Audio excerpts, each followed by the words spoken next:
Keep going, keep going, keep going, keep going. Stop pulling and roll all the way over. There you go. Perfect. Nice. Nope, no rudder. No rudder. Have you been on the fence about whether or not to get that T-6 checkout? After meeting with Tom Richards and Wes Atterbury at the Warbird Adventures Ranch, I think I'll have you convinced. My husband Cole certainly was. I've been wanting to get my grubby little hands on a T-6 for a while now, and I was pretty jealous of Cole, who got to host his first episode. If you're familiar with Warbird Adventures located in South Carolina, or this is your first introduction to the school, I think you guys are going to be pretty blown away by what happens here. So let's jump right on in.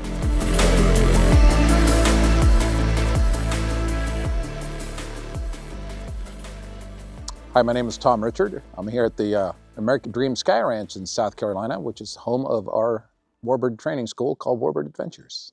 I've been teaching in the T-6 now for 28 years. The last 4 years we spent here at the American Dream Sky Ranch in South Carolina. Before that, we were located in Central Florida, in Kissimmee. That's where we're known to have had our T-6 flight school for many, many years. In addition to doing complete T-6 checkouts, and we've done more T-6 checkouts probably than the rest of the industry combined for the last quarter of a century, we also offer introductory flights for those that want to try their hand in flying a Warbird for the first time. And we try to get people excited about aviation and make them move on to go get their license, which is another service we also offer here at our little flight school. We teach the little guys behind me here. We start in tail wheels and work your way up to the T-6 as needed. So anybody off the street can come and take a flight in the T-6. We'll show you the ropes. We'll teach you aerobatics right off the bat and work you up all the way to the 5 and 10 hour course checkout as needed in the famous Texan. So the little grass strip that we found here in South Carolina, which is equidistant from Greenville, Columbia, and Augusta, about an hour out of each.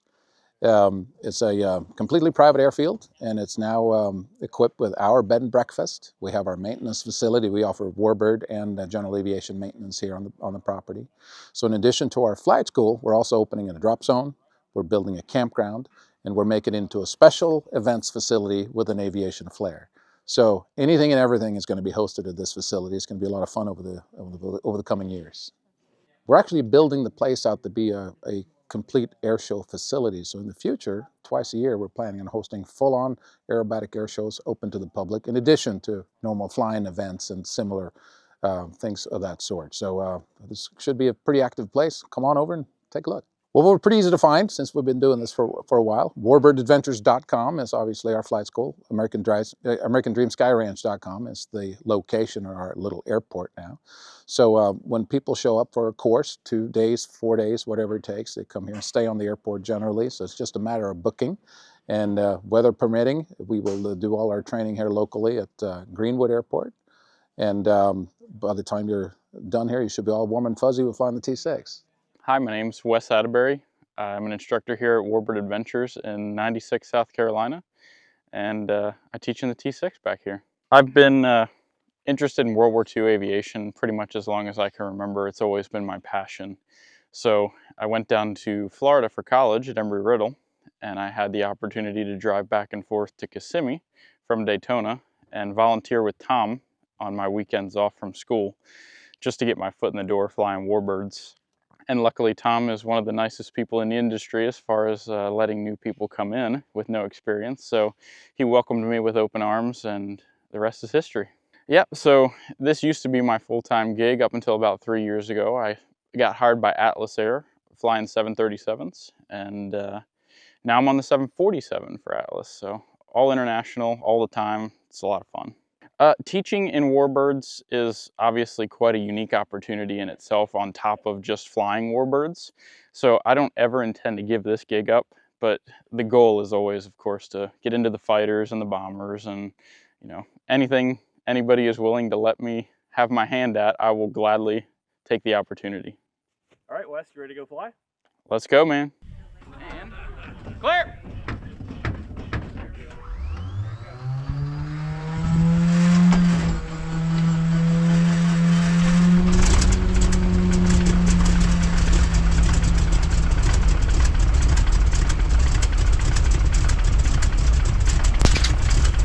All right, you got me? You're loud and clear. I got you loud and clear as well. Very good. Perfect. All right. We'll come up on the power a little bit while we're sitting here. Usually about 800, 900 RPM's good when the engine's already warm. Okay. What we're looking for in order to taxi is about 180 degrees cylinder head temperature and 35 degrees on the oil temperature.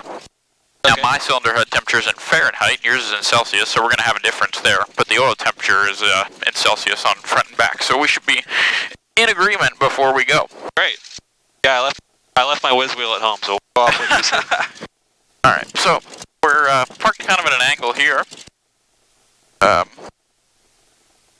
Just because I don't want to blast the hangar. So we'll go straight ahead and then we'll do a kind of a 270 on the runway and then back taxi to 3-1. Okay.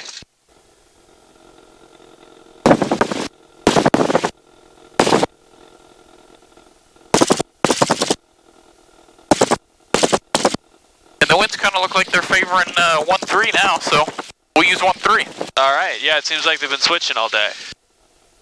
So, especially down the hill, even though we have a little bit of a tailwind, we want to keep the stick back in case any bumps. Okay. Bring the tail up. We're helping ourselves with the power here. So, obviously, if you look straight ahead, you can't see much, like most of the airplanes that we all fly. So, we have to S-turn. Okay. And the nice thing about this airplane is the tail wheel is directly connected via cables to the rudder pedals, so there is no lag like in a Scott tail wheel, like something in a Cub or a Citabria or something. So it's a direct feedback, which is nice. And this is quite a hill here. Yeah, it's about a 7% grade. Wow. We're going to take off straight up it. Awesome. You can go ahead and close your canopy for me up to that 2-inch gap that we talked about there. All right, we're closed there. All right. So I will talk through the run-up, and you can verify with your instruments up there. So we're going to keep the stick back, feet on the brakes, go up to 1,600 RPM. Like I said, the airplane's already flown today, so it's pretty warm. We're going to check the prop. So we're looking for about a 200 RPM drop, an increase in manifold pressure, and a fluctuation in oil pressure. And we have all that. Everything's looking good there. We'll go up to 2,000 RPM. At 2,000 RPM, we'll do a mag check, so we'll go over to the right, back to both, about 50 RPM, left, back to both, about 50 RPM there as well. We'll do a mixture check. We'll lean the mixture out, and once we see a decrease in RPM, we'll go back to full rich, and there we have it. And we'll smoothly come back to idle. Remember, this airplane's supercharged, so all your power adjustments need to be nice and smooth, otherwise you're going to just backfire the heck out of the engine. She should idle between about 450 and 550, so there's a little discrepancy there with our throttles, so I'm showing about 500, bouncing in between 5 and 600, so that's plenty good. We'll come back up to about 8 to 900 while we sit here, and what we'll do, just kind of a, I call it a left to right flow, but basically we're just going to verify everything's where it should be.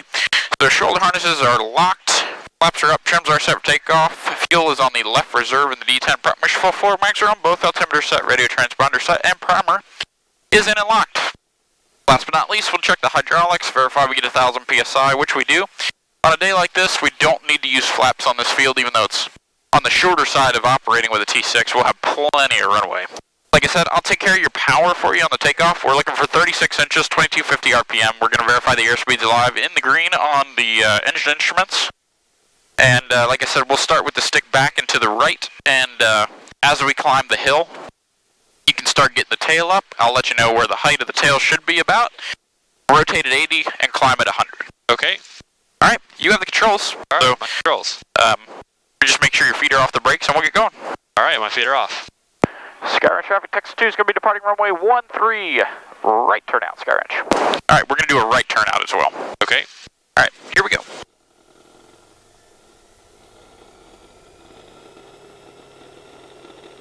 There you go, start feeding the stick forward, right about there. 36, 2250, airspeed is alive, we're in the green. A little more forward, there you go.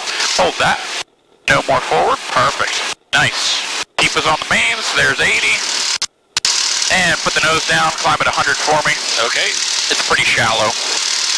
Power push, gears coming up. There's 100, once we're clear of the tree line, you can start a right turn. Okay. And here we go. Back to 30 inches, 2,000 RPM.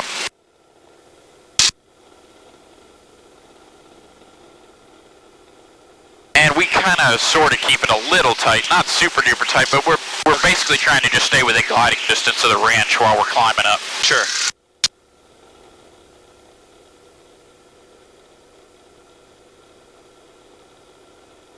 There you go.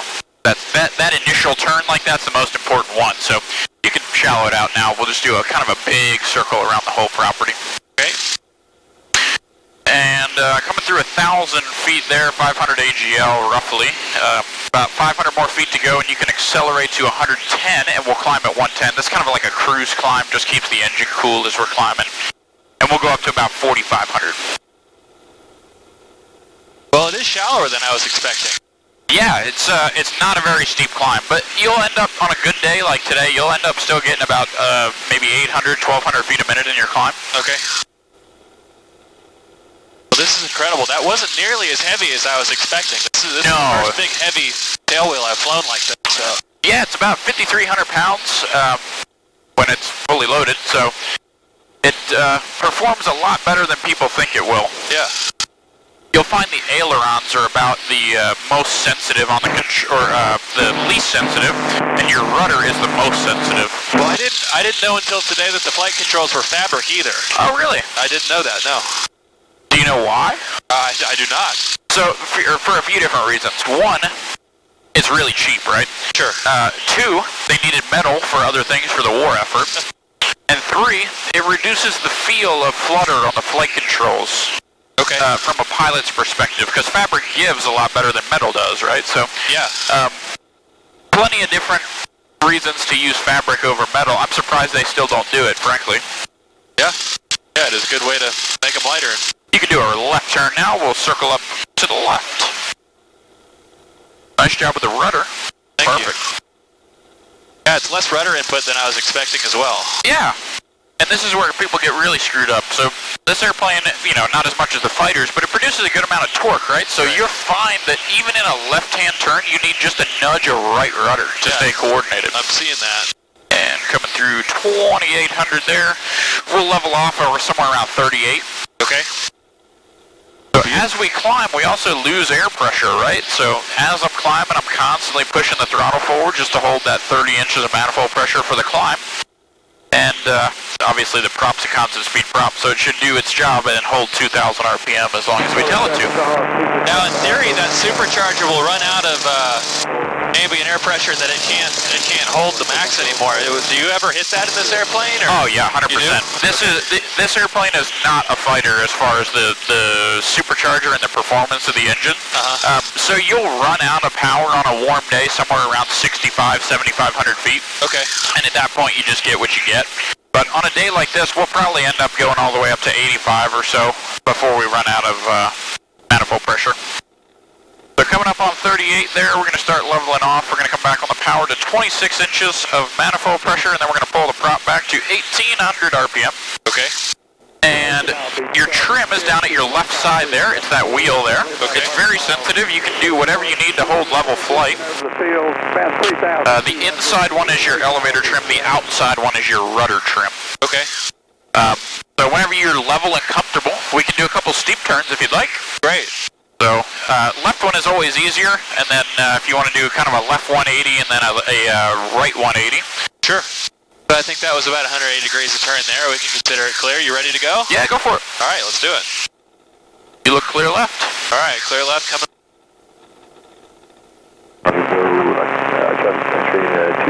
Excellent. If you end up somewhere down around 120, yeah, just leave the power also, by the way. Okay. You end up somewhere around 120, you're probably in the right spot. And that was a 360. You can roll right into one to the right. All right. You're clear right. Traffic, Rock 82, west downwind runway 7, rubber air park.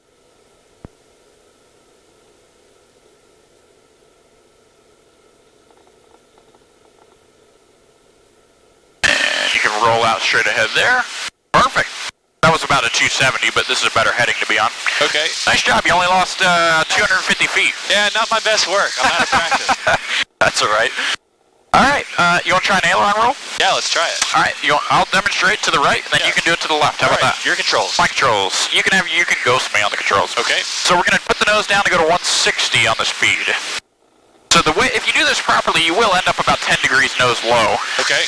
By the end of the maneuver. So there's 160, nose comes up about 25, 30 degrees, neutralize, and just go straight over with the stick. I'm not using any rudder yet. Now I'm feeding in a little bit of rudder. Okay. Neutralize everything, and then bring your nose up above the horizon. Okay. You want to try it? Yeah, let's try it. All right, let's do a 90-degree turn to the left first. Okay. Rubber River traffic, Rocky 2987, left base, runway 7. Rubber. There you go, that's good heading. And you can put the nose down for 160. And like I said, you're going to do it to the left. Okay. Nose coming down for 160. Right about there on the pitch, right? Yeah, that's perfect. Okay. Franklin Hard Traffic, this is Skyhawk 366 Sierra Tango. We're about... Okay, at 160 we're bringing it back up, correct? Yep, nose up. Okay. Keep going, keep going, keep going, keep going. Stop pulling and roll all the way over. There you go. Perfect. Nice. Nope, no rudder. No rudder. Now rudder. There you go. Nice. A little bit too much rudder in the beginning there. You kind of felt us a little side-loaded, but Yeah, you know, I brought it in too early, right? that's just a technique. All right, you're in to head back? Sure, yeah, let's do it. All right, we're going to descend at cruise power, but you can put the nose down for 180 miles an hour. Okay. And you can do a 90-degree left turn. And we're going to be put kind of on the left downwind for 1-3. Okay. Actually, you know, because of the camera, we should probably descend a little slower. So we'll descend at like 150, 160. Okay. And basically, I just want you to set us up for the overhead, like you saw me come in and do. So we'll set up for that. And we'll do a left brake to a full stop. Okay. Tango is 4 miles to the northeast. And if you're not worried about your camera, you can go up to 180 on the speed. But if you are worried about your camera, you can stay where you're at. The camera's made it this long. Enter the left downwind runway. And we're going to land at the top of the hill. We're not going to land at the bottom. So if you are anywhere close to landing before that set of 3 cones at the top of the hill, you are doing something very wrong. Okay. You can turn a little tighter. Airspeed's looking good. If you get slow at all, we do not want to get less than 80. Okay. Nice approach, by the way. Thank you. This is awesome. I would love if everyone would keep it this tight. Alright, so just keep the nose down like you are. Don't even start rounding out yet. Now round out. And more flare. More flare. More flare. More flare. There it is, right there. All the way back on the stick. And just keep her straight. Nice. You can start easing into the brakes. It's okay if we go down the hill down there, it's fine. Okay, made for runoff, but nice landing, dude. That wasn't bad for just hopping in a T-6 all of a sudden. Thanks, Wes. Well, I appreciate you letting me try it. My pleasure. Power push flaps coming up, trims are reset for takeoff. You can open your canopy for taxi. Okay. And I've got the controls. Your controls. All right, Wes. Well, thank you for the flight. That was really eye-opening. That was my first time in anything this heavy or old as far as airplanes go. It was my absolute pleasure. Yeah. Well, if you're looking for vintage airplane instruction, this is the place to do it. 96 South Carolina, right? Yes, sir. Right, and y'all do T6 checkouts. You do just general tailwheel too, right? Private pilot training, tailwheel endorsements, aerobatic training, the whole 9 yards. 0 to hero, huh? 0 to hero. All right. Well, you got anything else you want to promote? Yeah, you can check us out at warbirdadventures.com and reach out to us there, or at americandreamskyranch.com and book your T6 flight today. All right.